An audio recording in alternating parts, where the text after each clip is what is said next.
বাংলাদেশের ফুটবলে বাজছে প্রবাসী ফুটবলারদের আগমনী সুর। এ নিয়ে বাংলাদেশ ফুটবল ফেডারেশন যেমন বেশ উদ্যোগী, তেমনি ফুটবল ভক্তরাও বেশ রোমাঞ্চিত।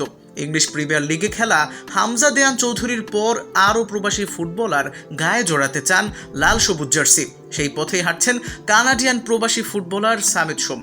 ইতোমধ্যে কানাডায় বাংলাদেশি কনসুলেটে তিনি পাসপোর্টের আবেদন করেছেন।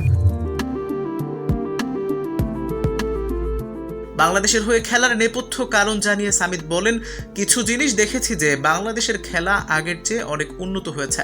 হামজা চৌধুরীও এখন তাদের হয়ে খেলছে। সে যেতে পারলে আমি কেন যেতে পারবো না? সে অনেক বড় খেলোয়াড়।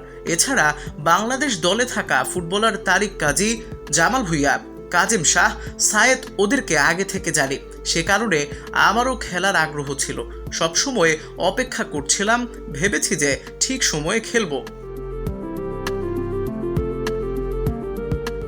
10 জুন সিঙ্গাপুরের সঙ্গে বাংলাদেশ ম্যাচ খেলা নিয়ে আশাবাদী এই কানাডিয়ান প্রবাসী ফুটবলার। আশা করি সবকিছু ঠিকঠাক হলে খেলতে পারবো।